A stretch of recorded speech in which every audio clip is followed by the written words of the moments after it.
नमस्कार दोस्तों, bloody tax के आज के बहुत ही ज्यादा खौफनाक से, बिल्कुल भूतिया से, दिल को दहला देने वाले वीडियो में आप सभी लोगों का बहुत बहुत स्वागत है। जी हाँ दोस्तों, आज का ये वीडियो एक ऐसी घटना के ऊपर आधारित है जो बहुत ही ज्यादा डरावनी के साथ साथ एक डिफरेंट तरह की भी है।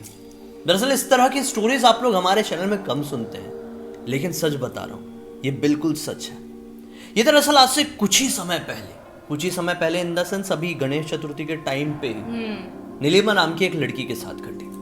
उसने कभी सोची भी नहीं थी कि उसकी जिंदगी में ऐसी कुछ घटना हो जाएगी। बिना देरी किए शुरू से शुरुआत करते हैं। दरअसल जब से नीलिमा ने अपने होश संभाली थी, तब से नीलिमा को जो सपने दिखाई देते थे, उनमें से 90% सपने डरावने होते थे। और जो कोई भी उसे डरावना सपना आता था, वो हर एक सपना उसके घर से दूरी पर, कुछ ही दूरी पर स्थित एक आम के पेड़ से रिलेटेड ही आता था। जी हाँ, थोड़ा कंफ्यूजन हुआ होगा, डिटेल में बताता हूं। नीलिमा नाम की लड़की मध्य प्रदेश के एक छोटे से गांव तुलरा नाम की जगह में रहती थी। इस गांव में इसका पूरा परिवार रहता था और ये अपनी जिंदगी बहुत अच्छे से बिता रहे थे। जहां पर नीलिमा और उसके परिवार का घर था, उससे ठीक 200 मीटर की दूरी पर एक पेड़ मौजूद था जो कि आम का पेड़ था। ठीक है, अब उससे थोड़ी ही आगे मतलब एक ऐसी जगह थी जहां पे पंडाल वगैरह लगा करता था, गणपति का, दुर्गा माता का, जहां पे सब फेस्टिवल्स जो होते थे सब लोग इकट्ठे होके सेलिब्रेट करते थे। मतलब एक फिक्स जगह था गांव में, जैसे हर गांव में रहता है। हाँ। कि ये फिक्स जगह है, हर साल हम कुछ सेलिब्रेट करना होगा तो वहीं पे करेंगे, वैसा कुछ रहा होगा। तो ये जो नीलिमा है ना, हाँ। ये नीलिमा की बात मैंने बोला, यही लड़की बचपन से जितने भी डरावने सपने देखती थी, वो सारे डरावने सपने उसको उसी आम के पेड़ के दिखाई देते थे। मतलब कि वो आम के पेड़ के अंदर कुछ ना कुछ मिस्ट्री थी, क्योंकि पूरे गांव में ये कहना था, पूरे गांव वाले लोग ये मानते थे कि वो जो आम का पेड़ है वो भूतिया है। वहां पर बहुत सारी अजीबोगरीब एक्टिविटी होती रहती है। अब नीलिमा को भी ये बात पता थी। नीलिमा खुद काफी टाइम तक ये सोचती रही कि गांव के सभी लोग ये कहते हैं कि यहाँ पर भूतिया घटनाएं होती है, ये भूतिया पेड़ है, ये भूतिया जगह है। ये सारी चीजें सुन सुनकर शायद मेरा दिमाग ऐसा हो गया है कि मुझे जो कोई भी भूतिया सपना आता है वो उस आम के पेड़ से रिलेटेड ही आता है। हो सकता है, बहुत लोगों के साथ ऐसा होता है। जिस चीज के बारे में ज्यादा सोचते हैं, उनके सपने में भी वो चीज दिखाई देने लगती है, वो वही लाइफ जीने लगते हैं। लेकिन यहाँ पर ये केस बिल्कुल सटीक साबित नहीं हो रहा था ना। यहाँ पर ऐसा था कि इसको हर एक सपना, डेली आने वाला सपना इस पेड़ का ही था। काफी टाइम तक तो मतलब जब तक वो थोड़ी बड़ी हुई तब तक वो यही सोचती रही कि शायद मेरी दिमाग की उपज है। लेकिन अब जब थोड़ी और बड़ी हो गई, भाई टीनेजर हो गई है, तो इसने सोची कि यार यही सपना क्यों, यही जगह क्यों। अब ये इसके दिमाग में क्वेश्चन उठ गया। ये क्वेश्चन के चलते इसने अपने परिवार वालों से पूछी, मम्मी से पूछी, पापा से पूछी, सबसे पूछी कि मुझे यही सपना दिखाई क्यों देता है। तो घर वाले क्या सोचते हैं कि शायद वही कारण है। लोग बात करते हैं, तू सोचती रहती है इसलिए तुझे वो सपना दिखाई देता है बार बार। लेकिन इसके पीछे एक मिस्ट्री जुड़ी हुई थी जो कोई और समझ भी नहीं पा रहा था और नीलिमा को भी ऑब्वियसली पता नहीं थी। अब क्या होता है, रोज सपना देखते देखते इसकी जिंदगी कट रही थी और एक दिन ऐसा आता है कि वो इसे सपना दिखाई नहीं देता है। ये हैरान थी और साथ ही साथ बहुत खुश कि अरे मुझे आज वो सपना दिखाई नहीं दिया। दरअसल वो सपना क्या था वो भी मैं आप लोगों को बता देता हूँ कैसा सपना होता था। सपने में ये देखती थी कि उस आम के पेड़ के पास से ये गुजर रही है, मतलब ये कहीं घूमने गई हुई है और घर पे लौटते समय उस आम के पेड़ के पास से ये गुजर रही है और उस आम के पेड़ के अंदर से अजीबोगरीब आवाज आना शुरू हो गई। या तो वो चिल्लाने की होती थी, या हंसने की होती थी, या रोने की होती थी, या फिर कुछ अजीबोगरीब आवाज होती थी। फिर उस आवाज को सुनकर वो बहुत ज्यादा घबरा जाती थी और वहां से भागने की कोशिश करती थी। लेकिन मानो पता नहीं कैसे उसके पैर एकदम भारी हो जाते थे, उसके हाथ एकदम भारी हो जाते थे। वो चिल्लाने की कोशिश करती थी तो मानो कि उसकी जुबान को किसी ने कंट्रोल कर लिया और वो चिल्ला भी नहीं पाती थी और उसकी बॉडी पूरी अकड़ जाती थी, वो आगे भाग भी नहीं पाती थी, या फिर भागने की रफ्तार उसकी सपने में बहुत ज्यादा स्लो हो जाती थी। उसे ऐसा सपना दिखाई देता था हमेशा, डेली यही सपना रिपीट होता था। अब आज के दिन इसे वो सपना दिखाई नहीं दिया था, तो जैसा मैंने बताया थोड़ी खुश भी हुई। अब सपना ना दिखाई देते हुए इसे पूरे 3 से 4 महीने हो चुके थे और इन 3 से 4 महीने के बाद गणेश चतुर्थी का दिन आ गया था। यही 2022 वाली जो अभी गई है। गणेश चतुर्थी का दिन आया तो जहां पर पंडाल लगता था, मैंने आप लोगों को बताया ना, वो जगह इससे घर से लगभग 500 मीटर की दूरी पर थी। घर से निकलती 200 मीटर बाद आम का पेड़ आता और 300 मीटर और चलती तो गणेश जी का पंडाल आता, जो कि पूरे गांव वालों ने सार्वजनिक मिलकर बैठाए हुए थे। तो ये हर शाम को अपनी कुछ कजिन्स के साथ, जो कि इसके घर के आसपास ही रहती थी, उस पंडाल में जाती, आरती अटेंड करती और मस्त बढ़िया लौटती। लेकिन आज के दिन ऐसा नहीं था। दरअसल एक दिन ऐसा आया कि गणेश चतुर्थी का चौथा या 5वां दिन रहा होगा, ठीक है, जिसको हम पंचमी कहते होंगे शायद, मुझे इतना अच्छे से मालूम नहीं है कि कौन सा दिन कहा जाता है, लेकिन ये वो वाला दिन था। अब क्या होता है कि इसकी जो कजिन्स लोग थी किसी वजह से आरती में आज जा नहीं पाती। ये सोचती है कि चलो यार तुम लोग नहीं जा रही हो तो मैं तो जाऊंगी, मैं तो फ्री हूँ और मेरा जाने का नियम है। दरअसल ये बचपन से लेकर अभी तक गणपति बप्पा की बहुत बड़ी भक्त थी, मान लो। हाँ। ये जो भी मानती थी कि जो भी हम खुश हैं अपनी ज़िंदगी में, हम अच्छे खासे जी रहे हैं, सिर्फ और सिर्फ गणपति बप्पा की कृपा की वजह से ही ये सब कुछ अच्छा चल रहा है। अच्छा। तो इस दिन भी गणेश जी को बैठे हुए 4-5 दिन हुए थे। इस दिन भी ये अपने बहनों को छोड़ के अकेले निकल गई। शाम के तकरीबन 5 बजे के आसपास वहाँ पर पहुँच गई। वहाँ पर पहुँचने के बाद ये अपनी एक दोस्त से मिली, जो दोस्त इसकी गाँव की ही थी, और वो वाला जो आम का पेड़ था ना, उसके पहले ही रहती थी। आरती वारती होती है भाई, और पता नहीं कैसे शाम का वक्त हो जाता है, बातचीत करते हुए थोड़ा टाइम स्पेंड हो जाता है।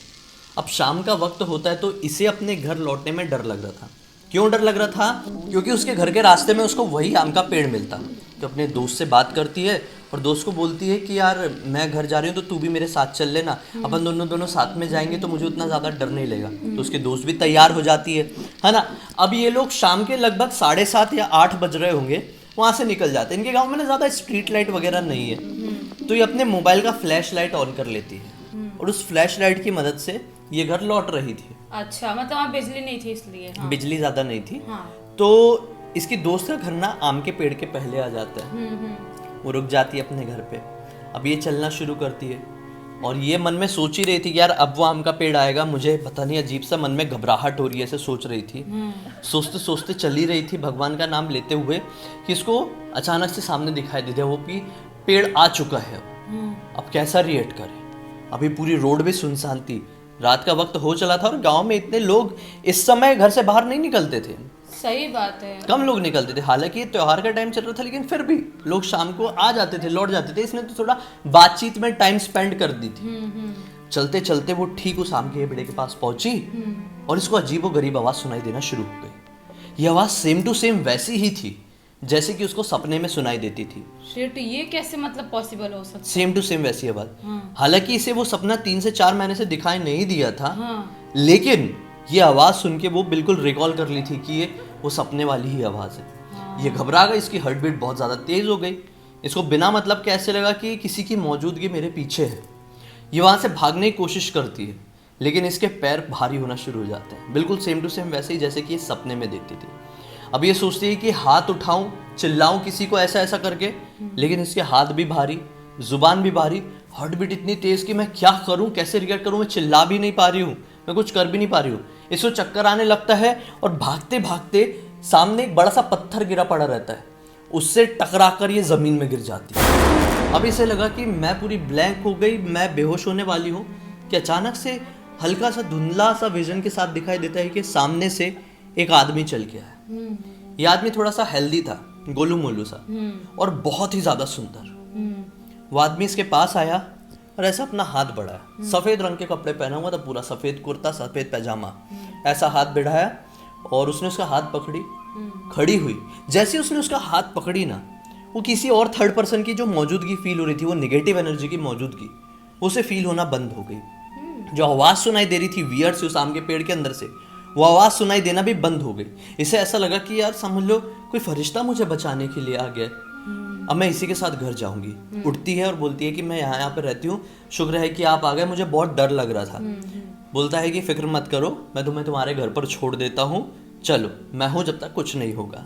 ये चलना शुरू करते हैं और ये उनसे बहुत सारे सवाल पूछ रही थी उस आदमी से कि आपका नाम क्या है, मैंने आपको कभी गाँव में नहीं देखी हूँ, आप कहाँ से आए हैं। वो ज़्यादा कुछ बोल नहीं रहा था, सिर्फ स्माइल कर रहा था और धीरे धीरे धीरे धीरे अपना नाम कुछ बताया उसने और फिर आगे बढ़ते चले गए। अब क्या होता है कि घर आ जाता है और घर आता है तो अभी तक ये आदमी उसके साथ में ही था। ये दोनों यहाँ खड़े रहे होंगे समझ लो, और घर कितनी दूर, इतनी दूर यार, इतना सही है, यही मतलब बहुत ही पास में। बहुत ही कम डिस्टेंस, घर का दरवाजा। मतलब ये बोलती है कि आप रुकिए, थोड़ा अंदर चलिए, मैं अपने मम्मी पापा से आपको मिलाऊंगी, आपसे मिलके बहुत खुश होंगे कि इतनी बड़ी चीज के लिए आपने मुझे आज बचाया है। मतलब आज अगर आप नहीं होते तो मैं तो बेहोश होकर वहीं पे गिर गई होती और फिर पता नहीं क्या होता। और वो आवाज ना जाने किस चीज की थी, मुझे बहुत डर लग रहा था। थैंक गॉड आप आ गए, आप थोड़ा अंदर चलिए। तो वो बोलता है नहीं अंदर नहीं आ पाऊंगा, मुझे ना थोड़ा देर हो रही है, मुझे कहीं निकलना है। बोलती है अच्छा ठीक है, मैं बाहर ही बुला रही हूँ, आप अंदर नहीं आ रहे तो यहीं तो रुकिए। ये ऐसा कह के ना 2 कदम आगे बढ़ती है और दरवाज़ा नॉक करती है। दरवाज़ा खोलती है इसकी मम्मी। मम्मी से बोलती है मम्मी देखो इनकी वजह से ही आज मैं बच गई, पता नहीं ये नहीं होते तो वो जो आवाज़ें थी उस आम के पेड़ की वो मेरे साथ क्या कर दी होती। मम्मी बोलती है कि कौन, कोई तो दिखाई नहीं दे रहा है। ये जैसे ही पलट के देखती है पीछे कोई भी नहीं। ये मतलब इतनी ज्यादा घबरा जाती है कि अरे ये अभी तो थे, ये मुझसे बात करते करते मेरे साथ आए थे, यहीं पर मेरे साथ खड़े थे, मैंने रुकने भी बोली और 2 कदम आगे बढ़ के दरवाजा क्या खटखटाई हूं, ये गायब हो गए। ये बहुत ज्यादा चिंता में चली जाती है, तुरंत भाग भाग के इधर उधर देखती। एक तो इसके राइट साइड में जो रास्ता था वो एकदम खुला था, तो वहां पे कोई भागते हुए नहीं दिखा। इस तरफ भी जो रास्ता था पूरा खुला था, उधर भी कोई भागते हुए नहीं दिखाई दिया। घर के सामने मतलब उसके पीछे की तरफ 1-2 पेड़ थे, वो दौड़ते हुए जाती, पेड़ के पीछे देखती कहीं छुप तो नहीं गया मस्ती करने के लिए, लेकिन वहां भी कोई नहीं था। दूर दूर तक नजरें घुमाई जाके, दूर दूर तक नजरें घुमाकर देखी जा सकती थी, लेकिन कोई भी दिखाई नहीं दे रहा था। बस इसकी मम्मी बोलती है ठीक है मैं समझ गई, हाथ पकड़ती है चल अंदर। अंदर जाती है, वो यही सोचते रह जाती है पूरी रात भर कि कौन था जो ऐसे गायब हो गया। खाना वाना खाती है, सोने चली जाती है। आज जल्दी नहीं, आज भी कोई सपना नहीं। सुबह उठती है, मम्मी क्या बताती है पता है, बेटा वो कोई और नहीं स्वयं गणपति बप्पा थे जो तेरी जान बचाने के लिए यहाँ पर आए थे। क्योंकि अगर ये नॉर्मल इंसान होता तो कैसे भाग जाता, कैसे मतलब ये 2 कदम उसको छोड़ के ऐसे आगे बढ़ी और वो एकदम गायब, इतने कम सेकंड में। वो भी किसी के पास इतनी स्पीड नहीं होती कि वो इतनी स्पीड पकड़ के तुरंत गायब हो जाए। वही तो, और भागते तो कदमों की आवाज तो आती, कदमों भागने की आती और ऐसे कैसे भाग जाएंगे इतनी तेजी तो। से। अब भी तो बात कर रही थी, मम्मी ने तुरंत बता दी बेटा ये कर। और उस दिन नीलिमा को समझ में आया कि जो मैं बचपन से सपना देख रही थी उस आम के पेड़ का, कि मैं उस आम के पेड़ से गुजर रही हूँ, फिर मुझे ऐसी आवाजें सुनाई देती, ये होता है। उस दिन समझ में आया कि उस सपने की वजह से ही मुझे आज गणपति बप्पा के सामने दर्शन हुए। वो खुद मुझे वहां से लेकर, उन बुरी शक्तियों से बचाकर घर तक लेकर आए। जैसे ही याद करती तो बहुत खुश हो जाती, क्योंकि ये गणपति बप्पा की बहुत बड़ी भक्त थी हमेशा से। तो कुछ ऐसा हुआ इसकी जिंदगी में चमत्कार, जो कि ऐसा कह सकते हैं कि स्वयं भगवान एक शैतान से बचाने के लिए एक लड़की के सामने आ गए। बहुत बहुत बड़ी बात है, इतनी आसानी से किसी को भगवान दर्शन नहीं देते। और मतलब जो बहुत मतलब खुशनसीब है जो उसको भगवान के दर्शन ऐसे मिला। सही बात है। हाँ। तो उम्मीद करते हैं दोस्तों कि आज का ये वीडियो और कहानी आप लोगों को बहुत अच्छी लगी होगी। अब तक इस वीडियो को देखे तो लाइक जरूर कर देना, चैनल को सब्सक्राइब करके बेल आइकन दबा के ऑल के ऑप्शन में क्लिक करना, क्योंकि इसी तरह के हैरान कर देने वाले खौफनाक वीडियोस आप लोगों के सामने डेली लेके आते रहते हैं। इनसा की लिंक इस वीडियो के डिस्क्रिप्शन बॉक्स में मिल जाए, क्लिक करके डायरेक्टली वहां पर पहुंच जाना। इसी तरह की कोई भी कहानी या टॉपिक है तो लिख भेजना, हो सकता है हमारा अगला वीडियो आप लोगों की कहानी या टॉपिक के साथ ही बन रहा हो। चलिए कल फिर से मिलते हैं, तब तक के लिए बहुत बहुत धन्यवाद। आपका दिन शुभ हो।